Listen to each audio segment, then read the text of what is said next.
बिहार शिक्षक भर्ती परीक्षा में ओएमआर सीट पर की गई एक छोटी सी गलती आपको पूरी भर्ती प्रक्रिया से बाहर कर सकती है। इसलिए एक आध क्वेश्चन आप कम करेंगे चलेगा, लेकिन समय लेकर के बिल्कुल शांत मन से आप ओएमआर सीट भरिएगा, क्योंकि एक बार अगर आपने गलती कर दी है, चूंकि पेन से भरना है तो वो फिर आप उसको इरेज नहीं कर पाएंगे और एक छोटी सी गलती उसके बाद पूरी भर्ती प्रक्रिया से आप बाहर हो जाएंगे। इसलिए विशेष तौर पर आपको शांत मन से ध्यान से ओएमआर सीट को भरना है। इस वीडियो में हम लोग डिटेल में बात करेंगे कि किस प्रकार से स्टेप बाय स्टेप आपको ओएमआर भरना होगा। नमस्कार दोस्तों, मेरा नाम है नीरज और आप देख रहे हैं कैरियर बिट यूट्यूब चैनल। अगर आप इस चैनल पर पहली बार विजिट कर रहे हैं तो इसको सब्सक्राइब करते हुए बेल आइकन को प्रेस करना ना भूलें। अगर आप डिटेल में जानना चाहते हैं कि किन किन डॉक्यूमेंट्स को लेकर के आपको परीक्षा हाल में जाना है तो इसके रिगार्डिंग डेडिकेटेड वीडियो का लिंक आपको इस वीडियो के डिस्क्रिप्शन में दिया गया है। चलिए दोस्तों, ओएमआर सीट कुछ इस प्रकार से होगा। यहाँ पर मैं बता दूं कि ये सिर्फ सैंपल एक दिया गया है बीपीएससी की ऑफिशियल वेबसाइट पर, तो हो सकता है कि कुछ चेंजेज आपको देखने को मिले। सबसे पहले आपको ओएमआर सीट इस प्रकार से मिलेगा। ये मेन पेपर जो होगा प्राइमरी के लिए, वो आप ओएमआर सीट देख पा रहे होंगे, जिसकी परीक्षा 24 तारीख को होने जा रही है। ठीक है, सबसे पहले ऊपर टॉप कॉर्नर पर आपको ओएमआर सीरियल नंबर यहाँ पर लिखना है। ठीक है, तो वो वहाँ पर जो भी सीरियल नंबर होगा आपको बता दिया जाएगा।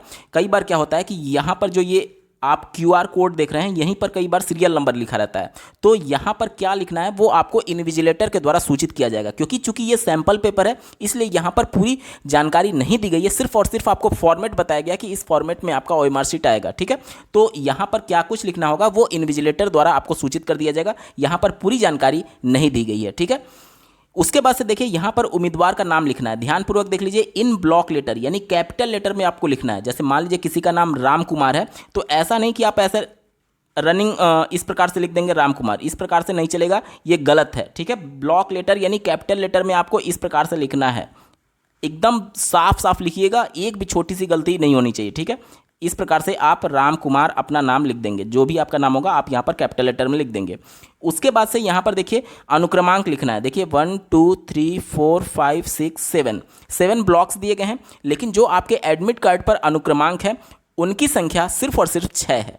तो उस कंडीशन में क्या होगा, तो यहाँ पर मैं बता दूँ कि चूंकि यहाँ पर ये सैंपल है, हो सकता है कि जो आपको ओएमआर सीट मिले हो सकता है उसमें 6 ही ब्लॉक्स हो, या फिर किस प्रकार से इसको हैंडल करना है आपको इन्विजिलेटर के द्वारा बताया जाएगा। क्योंकि जो इन्विजिलेटर होते हैं उनको पहले से इंस्ट्रक्शन दिया गया रहता है बीपीएससी के द्वारा, तो वो आपको बेहतर ढंग से गाइड कर सकते हैं कि इसमें किस प्रकार से भरना है। हालांकि अगर आप किसी भी ब्लॉक को छोड़ देते हैं, जैसे मान लीजिए आपका रोल नंबर 1 2 3 4 5 और 6 है, मान लीजिए इस ब्लॉक में आपने कुछ नहीं लिखा, तो ये वाला जो ब्लॉक है कुछ नहीं लिखने के कंडीशन में ऑप्टिकल मार्क रीडर इसको रीड नहीं करता है। ऑप्टिकल मार्क रीडर जिससे आपके ओएमआर सीट की जांच होगी वो सिर्फ उन्हीं फील्ड्स को रीड करता है जिसके अगेंस्ट में आप बबल करते हैं। जैसे कि OMR sheet optical mark reader यहाँ पर जो आपने राम कुमार लिखा था, इस नाम को भी वो रीड नहीं करेगा, वो सिर्फ उसी पॉइंट को रीड करता है जिसके अगेंस्ट में आपने बबल किया है। जैसे ये देखिए, ये वाला इन सभी चीज़ों को केवल रीड करता है जिसे आप बबल करते हैं। ठीक है, और यहाँ पर मैं बता दूँ कि आपको ब्लू या फिर ब्लैक बॉल पॉइंट का ही यूज करना है इस ओएमआर सीट को भरने के लिए, पेंसिल का यूज कतई भी नहीं करना है। ठीक है, यहाँ तक क्लियर हो गया। तो इसमें 6 डिजिट को 6 अंक के अनुक्रमांक को किस प्रकार से भरना है, हो सकता है कि आपका जो ओरिजिनल ओएमआर सीट मिले हो सकता है उसमें 6 ही ब्लॉक हो, और अगर 7 भी है तो आपको वहाँ पर सूचना दी जाएगी कि किस प्रकार से भरना है। ठीक है, इसको लेकर के आपको परेशान नहीं होना है। उसके बाद से आपको जन्म तिथि भरनी है। मान लीजिए किसी का जन्म तिथि 1/1/1995 है, तो इस प्रकार से आप इसमें भर देंगे। ठीक है, बिल्कुल साफ साफ आपको भरना है। ठीक है, चलिए उसके बाद से देखिए यहाँ पर लिखा गया प्राथमिक मुख्य पेपर विषय, और यहाँ पर सामान्य अध्ययन लिखा गया है, इसमें आपको कुछ भी नहीं करना है। उसके बाद से आपको यहाँ पर बोला जा रहा है प्रश्न पुस्तिका श्रृंखला यानी क्वेश्चन बुकलेट सीरीज। ये बहुत इंपॉर्टेंट है। जैसा कि आपको ज्ञात होगा पेपर एक ही होता है लेकिन प्रश्नों का सीक्वेंस बदल जाता है, इसलिए क्वेश्चन बुकलेट अलग अलग होते हैं। जैसे कि यहाँ पर देखिए ABCD, अगर आपसे बाई मिस्टेक ये छूट जाता है तो यकीन मानिए आपका रिजल्ट पूरी तरीके से प्रभावित होगा, क्योंकि इसी से इंस्ट्रक्शन मिलता है ऑप्टिकल मार्क रीडर को कि आपके प्रश्नों का सीक्वेंस क्या है।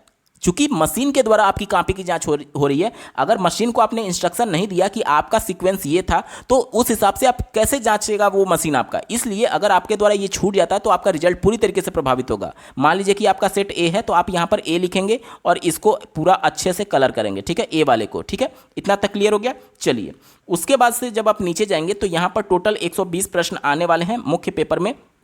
आप स्क्रीन पर देख पा रहे होंगे। यहाँ पर मैं बता दूं कि आपका पेपर में हो सकता है नेगेटिव मार्किंग का जिक्र किया गया हो, लेकिन ऑफिशियल जो बीपीएससी है उन्होंने प्रेस कॉन्फ्रेंस करके ये क्लियर कर दिया है कि कोई भी निगेटिव मार्किंग नहीं होगी। लेकिन चूंकि पेपर पहले ही प्रिंट हो चुका है तो वहाँ पर हो सकता है पेपर में ये बातें मेंशन की गई हो कि निगेटिव मार्किंग है, लेकिन आप बिल्कुल श्योर रहिए निगेटिव मार्किंग नहीं है। तो आप पूरे प्रश्न सॉल्व करके आइएगा, चाहे आपको आ रहा है या ना आ रहा है, ठीक है। चलिए यहाँ पर मैं बता दूँ कि एक प्रश्न के सापेक्ष टोटल 5 विकल्प दिए गए हैं। अब मान लीजिए पहला प्रश्न आपने सॉल्व किया और इसका उत्तर आपको बी मिल रहा है, तो आपको बी वाले को बबल करना है। ध्यानपूर्वक करिएगा, और मैं यहाँ पर विशेष तौर पर आपको सलाह देना चाहूँगा कि आप एक क्वेश्चन करने के बाद से लगातार करते जाइएगा बबल भी। कई बार देखा गया है कि अभ्यर्थी 50 क्वेश्चन 100 क्वेश्चन एक बार में कर लेते हैं और सोचते हैं लास्ट में पूरा बबल करेंगे। लास्ट समय में उनके पास समय ही नहीं बचता है। उस कंडीशन में प्रश्न को उन्होंने अटेम्प्ट कर लिया है लेकिन केवल बबल नहीं किया था, तो पूरा पेपर ही छूट जाता है। तो आप एक प्रश्न को सॉल्व करिए, तुरंत उसका बबल करिए, अगला प्रश्न सॉल्व करिए, तुरंत उसका बबल करिए। या फिर अगर आप लगातार करना भी चाहते हैं तो मैक्सिमम 5 क्वेश्चन को सॉल्व करके फिर लगातार 5 क्वेश्चन को आप बबल करते जाइए, उसके बाद अगले 5 क्वेश्चन पर जाइएगा। अन्यथा की कंडीशन में आपके पेपर छूटने की संभावनाएं बहुत ज्यादा रहती हैं, ठीक है। तो ये पूरा प्रश्नों को आप देख लेंगे। उसके बाद से जब आप नीचे जाएंगे कि उम्मीदवार का हस्ताक्षर दिया गया है हिंदी में। ध्यान दीजिएगा, जिस प्रकार से आपने फॉर्म भरते समय हिंदी में साइन किया था, मान लीजिए किसी का नाम राम कुमार है, मान लीजिए किसी ने ऐसे साइन किया था, तो आपको ऐसे ही साइन करना है, ठीक है। और इंग्लिश में यहाँ पर करना है, जिस प्रकार से आपने इंग्लिश में किया था आपके फॉर्म में, उसी प्रकार से यहाँ पर आप इंग्लिश में साइन कर देंगे। और यहाँ पर इन्विजिलेटर का साइन होगा, ठीक है। इन्विजिलेटर का यहाँ पर साइन होगा। आप कंपल्सरी है कि आप जरूर ध्यानपूर्वक करवा लीजिएगा इन्विजिलेटर से, ठीक है। यहाँ तक क्लियर हो गया। 24 तारीख का पेपर जो है उसके बारे में मैंने आपको बताया। 25 तारीख को आपका क्वालिफाइंग नेचर का जो पेपर है लैंग्वेज वाला, वो आपके पेपर से प्रश्न पूछे जाएंगे। इसमें टोटल 100 क्वेश्चन होंगे। 25 प्रश्न आपका इंग्लिश से पूछा जाएगा और बाकी के 75 प्रश्न आपके हिंदी, उर्दू और बांग्ला, तीनों में से कोई भी एक विकल्प आपको चुनना है। इंग्लिश सबके लिए कंपलसरी है और 3 लैंग्वेज जो मैंने बताया इसमें से कोई भी एक लैंग्वेज आपको ऑप्ट करना है। यहाँ पर भी आपको OMR सीरियल नंबर यहाँ पर आपको वहाँ पर बताया जाएगा, अन्यथा की कंडीशन में कई बार यहाँ पर लिखा रहता है। तो ये सभी चीज़ें आपको देख करके भरनी है। वैसे इसके अगेंस्ट में कोई बबल नहीं करना है, तो इसमें अगर छूट जाता है या फिर गलती भी हो जाता है तो भी कोई प्रॉब्लम नहीं है। ऑप्टिकल मार्क रीडर केवल और केवल उन्हीं फील्ड्स को रीड करता है जिसके अगेंस्ट में आपने बबल किया हुआ है, ठीक है। यहाँ पर आप अपना नाम लिख देंगे एज इट इज। मान लीजिए कि किसी का नाम राम कुमार है तो कैपिटल लेटर में आपको एकदम साफ साफ राम कुमार इस प्रकार से लिख देना है। उसके बाद से यहाँ पर देखिए 1 2 3 4 5 6 7। तो अभी मैंने जैसे बताया कि आपको हो सके वहाँ पर 6 ही ब्लॉक्स देखने को मिले, या फिर हो सकता है कि किस प्रकार से हैंडल करना है वहाँ पर इन्विजिलेटर के द्वारा बताया जाएगा। अधिकांश केसेस में ये देखा गया है कि पहले वाले बबल को छोड़ दिया जाता है और अगर आपने इसको ब्लैंक छोड़ दिया तो ये ऑप्टिकल मार्क रीडर इसको रीड ही नहीं करता है। बाकी आप यहाँ से भर सकते हैं, लेकिन विशेष तौर पर ध्यान दीजिएगा वहाँ पर इन्विजिलेटर के द्वारा क्या इंस्ट्रक्शन दिया जा रहा है उसी को आपको फॉलो करना होगा, ठीक है। चलिए, इसके बाद से यहाँ पर आपको जन्मतिथि भरनी है। ये क्वालिफाइंग नेचर वाला पेपर है, तो मान लीजिए किसी का 1/1/1995 है तो आप इस प्रकार से भर देंगे, ठीक है। उसके बाद से देखिए यहाँ पर विषय में आप क्वालिफाइंग पेपर भाषा को देख पा रहे होंगे। इसमें भी कोई निगेटिव मार्किंग नहीं है, तो कोई भी प्रश्न आप छोड़ करके नहीं आइएगा, ठीक है। यहां पर देख लीजिए पार्ट 1 इंग्लिश सबके लिए कंपलसरी है और पार्ट 2 में मैंने आपको बताया 3 लैंग्वेज का ऑप्शन आपको मिलेगा, हिंदी, उर्दू और बांग्ला का, ठीक है। तो मान लीजिए कि आप हिंदी को अटेम्प्ट करना चाहते हैं तो हिंदी वाले को केवल आप बबल करेंगे, बाकी इन 2 लैंग्वेजेस को आप नहीं छेड़ेंगे, ठीक है। इतना हो गया। और अगर आप उर्दू को अटेम्प्ट करना चाहते हैं तो उर्दू वाले को करेंगे, और अगर आप बांग्ला को करना चाहते हैं तो बांग्ला वाले को करेंगे। जो भी आप अटेम्प्ट कर रहे हैं उसको आपको करना होगा, ठीक है। उसके बाद से देखिए फिर से आपको यहाँ पर बताना है कि आपका क्वेश्चन बुकलेट सीरीज कौन सा है। जैसे मान लीजिए ए है तो आपको ए यहाँ पर लिखना है और ऐसे ए को पूरा बबल करना है, ठीक है। ये सब कुछ ब्लैक या फिर ब्लू बॉल पॉइंट पेन से ही होगा। यहाँ तक क्लियर हो गया। उसके बाद से देखिए जैसा कि मैंने आपको बताया कि इंग्लिश सबके लिए कंपलसरी है 25 नंबर का, तो ये 25 नंबर के इंग्लिश के आपके प्रश्न हो जाएंगे। प्रत्येक प्रश्न को आपको देख करके सही उत्तर को बबल करना है। उसके बाद से यहाँ पर देखिए पार्ट 2 में चूंकि आपने ऊपर बता दिया है यहाँ पर बबल करके कि आप कौन सा क्वेश्चन अटेम्प्ट करने जा रहे हैं। जैसे हिंदी आपने अटेम्प्ट कर लिया तो हिंदी वाले सेक्शन को 26 नंबर से लेकर के 50 नंबर तक आप इस प्रकार से प्रश्नों को सॉल्व करेंगे। यहाँ पर एक और अभ्यर्थियों का डाउट रहता है कि बाय मिस्टेक अगर किसी एक अभ्यर्थी ने एक ही प्रश्न के 2 बबल कर दिए, जैसे मान लीजिए 26वें में उसने ए को भी बबल कर दिया, अब गलती से उसने डी को भी बबल कर दिया, तो उस कंडीशन में चूंकि ये तो पेन है तो मिटेगा नहीं, पेंसिल रबड़ उसकी माफ़ करिएगा पेन है तो ये मिटेगा नहीं। इसके अलावा वाइटनर, इरेजर या फिर ये सभी चीज़ें अलाउड नहीं है। आप कोई भी काट छाट नहीं कर सकते, नाखून से उसको कुरेच नहीं सकते, कुछ भी नहीं कर सकते। तो उस कंडीशन में अगर इस प्रकार से आपका कोई मिस्टेक हो गया है तो आप इस प्रश्न को छिड़िए मत, दोनों विकल्प को रहने दीजिए। अगर आप छेड़छाड़ करेंगे तो पूरा ओएमआर ही आपका रिजेक्ट हो जाएगा। बेहतर यह है कि आप केवल इसी प्रश्न को ऐसे ही एज इट इज रहने दीजिए। उस कंडीशन में अगर आपने एक ही प्रश्न के 2 बबल को कर दिया है तो केवल वो प्रश्न नहीं जांचा जाएगा, बाकी के प्रश्नों का आपका जांच किया जाता है ओएमआर सीट में, ठीक है। तो इस प्रश्न को आप एज इट इज छोड़ दीजिएगा, केवल यही प्रश्न नहीं जांचा जाएगा ऑप्टिकल मार्क रीडर के द्वारा, बाकी सभी प्रश्नों को जांचा जाएगा, ठीक है। उसके बाद से आप नीचे देखेंगे तो यहाँ पर आपको हिंदी में अपना साइन करना है, ठीक है। आप अपना साइन कर देंगे जैसे आपने ऑनलाइन जो एप्लीकेशन में किया था, और यहाँ पर इंग्लिश में आपको कर देना है जैसे कि आपने ऑनलाइन एप्लीकेशन में किया हुआ था, ठीक है।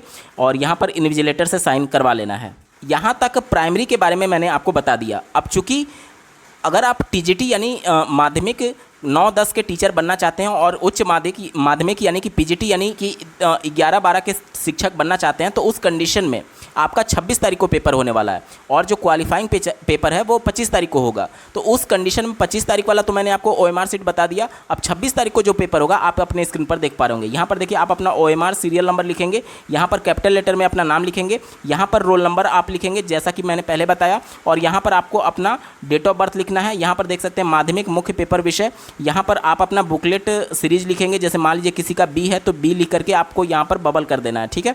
उसके बाद से ध्यान दीजिएगा, यहाँ पर सब्जेक्ट पूछा जा रहा है तो 2 पार्ट में सब्जेक्ट दिया गया, part 2 and part 3, part 2 and part 3। तो उस कंडीशन में आपको पार्ट 2 में एक सब्जेक्ट को चुनना है। जैसे मान लीजिए आपने हिस्ट्री ले लिया, ठीक है, और पार्ट 3 में आपके पास अभी भी 3 विकल्प है, इनमें से कोई भी एक विकल्प आपको चुनना होगा। जैसे पार्ट 2 में आपने हिस्ट्री ले लिया तो पार्ट 3 में आप इकोनॉमिक्स या फिर ज्योग्राफी जो भी आपका होगा उसके हिसाब से आपको यहाँ पर सेलेक्ट कर लेना है। उसके बाद से यहाँ पर नीचे जाएंगे तो यहाँ पर देख सकते हैं आप 10 क्वेश्चन यहाँ पर दिए गए हैं, और यहाँ पर पार्ट 1 के देखिए 1 से लेकर के 40 तक क्वेश्चन दिए गए हैं, ठीक है, जो कि जनरल स्टडी का है, सामान्य अध्ययन, ठीक है। सामान्य अध्ययन सबके लिए कॉमन है।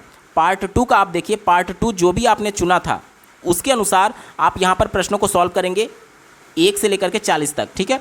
उसके बाद से पार्ट 3 में जो भी ऑप्शन आपने चुना था, जैसे कि जियोग्राफी हो गया, इकोनॉमिक्स हो गया, पॉलिटिकल साइंस हो गया, तो यहाँ पर 1 से लेकर के 40 तक के प्रश्नों को सॉल्व करेंगे। यहाँ तक क्लियर हो गया, ये माध्यमिक का है। उसके बाद से नीचे आपको एज इट इज साइन कर देना है। यहाँ पर हिंदी में करेंगे, यहाँ पर अंग्रेजी में करेंगे, और यहाँ पर इन्विजिलेटर अपना सिग्नेचर करने वाले हैं। अगर आप माध्यमिक स्तर पर भाषा के शिक्षक बनना चाहते हैं, जैसे कि Hindi, Bengali, Urdu, Sanskrit, Arabic, Persian, English, science, mathematics, तो उस कंडीशन में आपके लिए ये जो ओएमआर सीट दिया जाएगा, यहाँ पर आप अपना ओएमआर सीरियल नंबर भरेंगे, यहाँ पर रोल नंबर भरेंगे, यहाँ पर डेट ऑफ बर्थ भरेंगे, यहाँ पर देख सकते हैं माध्यमिक मुख्य पेपर विषय, और यहाँ पर जो भी आपका क्वेश्चन बुकलेट सीरीज होगा, जैसे मान लीजिए आपका डी है तो डी लिख करके आपको यहाँ पर डी को बबल करना होगा। और जो भी पार्ट 2 में आपने सेलेक्ट किया, जैसे कि मान लीजिए आप हिंदी से अटेम्प्ट करना चाहते हैं तो हिंदी यहाँ पर सेलेक्ट करेंगे, ठीक है। उसके बाद से नीचे जब आप जाएंगे तो यहाँ पर देखिए जनरल स्टडी, ये सबके लिए कॉमन है, ठीक है। 1 से लेकर के 40 तक के प्रश्न ये रहेंगे, और पार्ट 2 में जो भी लैंग्वेज आपने चुना है उसके 80 प्रश्न रहेंगे, ठीक है। तो यहाँ पर देख सकते हैं जनरल स्टडी जो सबके लिए कॉमन था उसके 40 प्रश्न हो गए, 41 से लेकर के 120 प्रश्न तक यहाँ पर आपको सॉल्व करना है, ठीक है। नीचे आपको यहाँ पर हिंदी में सिग्नेचर कर देना है, यहाँ पर अंग्रेजी में सिग्नेचर कर देना है, और यहाँ पर इन्विजिलेटर के साइन हो जाएंगे। अगर आप उच्चतर माध्यमिक यानी कि पीजीटी यानी कक्षा 11वीं 12वीं के शिक्षा के लिए आवेदन किए हुए हैं तो उसका ओएमआर शीट आप अपने स्क्रीन पर देख पा रहे होंगे। यहाँ पर आपको ओएमआर सीरियल नंबर भर देना है, यहाँ पर अपना कैंडिडेट का नाम भर देना है ब्लॉक लेटर में, यहाँ पर आप अपना रोल नंबर भरेंगे, यहाँ पर डेट ऑफ बर्थ भरेंगे, साथ ही साथ यहाँ पर ध्यान दीजिएगा यहाँ पर क्वेश्चन बुकलेट सीरीज भरना है। जैसे कि मान लीजिए आपका सी है तो यहाँ पर सी लिख करके और इसको पूरा बबल करेंगे। यहाँ पर देखिए पार्ट 2 में इतने सारे ऑप्शंस दिए गए हैं, टोटल 30 ऑप्शन दिए गए हैं। तो आप किसके लिए अप्लाई करना चाहते हैं, जैसे मान लीजिए कि आप ज्योग्राफी के लिए अप्लाई करना चाहते हैं तो पार्ट 2 में आपने ज्योग्राफी को कर दिया, ठीक है। उसके बाद से देखिए पार्ट 1 यानी सामान्य अध्ययन सबके लिए कॉमन है, तो 1 से लेकर के 40 वाला प्रश्न तो आप सॉल्व करेंगे ही करेंगे। और पार्ट 2 में चूंकि आपने ज्योग्राफी लिया था तो ज्योग्राफी के हिसाब से 41 नंबर क्वेश्चन से लेकर के 120 नंबर क्वेश्चन तक आपको यहाँ तक सॉल्व कर लेना है, ठीक है। और अंत में आपको यहाँ पर हिंदी में और यहाँ पर अंग्रेजी में सिग्नेचर करना है और यहाँ पर इन्विजिलेटर के साइन करा लेने हैं। तो ये पूरी प्रक्रिया है ओएमआर शीट को सही तरीके से भरने के लिए। यहाँ पर मैं बता दूं कि आप रबड़ का प्रयोग नहीं कर सकते, ब्लेड का प्रयोग नहीं कर सकते, नाखून से खुरच नहीं सकते। इसके अलावा अगर आपने ये बबल कर दिया है तो इसको आप ऐसे काट नहीं सकते, एक बार अगर प्रश्न में आपने कर दिया तो उसको बदलाव नहीं कर सकते, ठीक है। इन सभी चीज़ों का आपको विशेष तौर पर ध्यान देना है। आपका ओएमआर सीट कहीं से मुड़ना नहीं चाहिए, फटना नहीं चाहिए, अन्यथा की कंडीशन में आपका कैंडिडेचर यानी आपका अभ्यर्थन तुरंत निरस्त कर दिया जाएगा। आपको आपकी परीक्षा के लिए बहुत बहुत ढेर सारी शुभकामनाएं। किन किन डॉक्यूमेंट्स को लेकर के जाना है इसके रिगार्डिंग डेडिकेटेड वीडियो का लिंक इस वीडियो के डिस्क्रिप्शन में दिया गया है। इस वीडियो को देखने के लिए आपका बहुत बहुत धन्यवाद। भगवान करे आपका दिन शुभ हो।